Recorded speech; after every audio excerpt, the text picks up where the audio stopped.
Hello, இது உங்கள் ink and air midnight Deena. மணி 12:30 ஆயிடுச்சு நண்பா.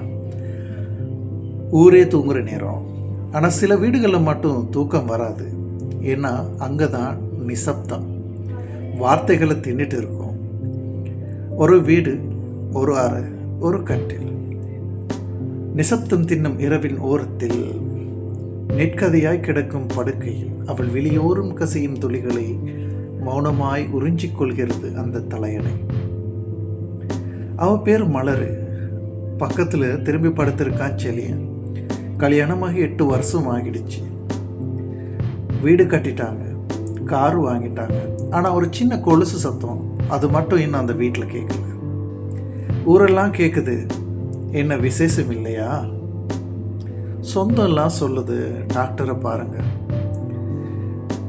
கோயிலாக போயாச்சு, விரதம் இருந்தாச்சு, மருந்து சாப்பிட்டாச்சு.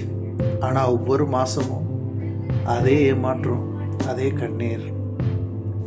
செலியன் தூங்கிட்டான்னு நினச்சி மலர் அழுவா. மலர் தூங்கிட்டான்னு நினச்சி செலியன் பெருமூச்சு விடுவான். 2 பேருக்கும் தெரியும் அடுத்தவங்க முழிச்சிருக்காங்கன்னு.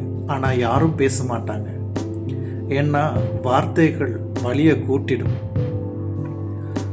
அவள் மனதின் ஆழத்தின் புதைந்திருக்கும் கவலை கிடங்குகளை அந்த பஞ்சமெத்தையை தவிர இவ்வுலகில் வேறவர் அறிவார்.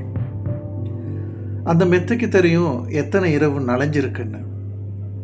அந்த தலையணைக்கு தெரியும் எத்தனை கனவு கலைஞ்சிருக்குன்னு. அந்த சிவத்துக்கு தெரியும் எத்தனை பிரார்த்தனை கேட்டிருக்குன்னு. வெளியே இருந்து பார்த்தா அவங்க சிரிக்கிறாங்க, வேலைக்கு போகிறாங்க, ஃபங்க்ஷனுக்கு வராங்க.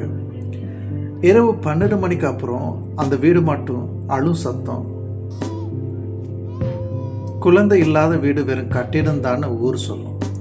ஆனால் அந்த கட்டிடத்துக்குள்ளே இருக்கிற 2 இதயங்களோட வலி யாருக்கு தெரியும்?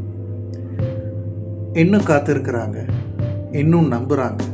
ஒரு நாள் அந்த வீட்டில் கொலுசு சத்தம் கேட்கணும். ஒரு நாள் அந்த தலையணை கண்ணீர் இல்லை, சிரிப்பு உறிஞ்சணும். இதுதான் நிசப்தம் தின்னும் காத்திருப்பு. உங்கள் வீட்டில் இப்படி ஒரு நிசப்தம் இருக்கா? சொல்ல முடியாத வழியோட யாராவது முழிச்சிருக்கீங்களா? இங்கே நேர் கேட்குது. நீங்கள் தனியாக இல்லை நண்பா, நாங்கள் உங்கள் கூட இருக்கிறோம்.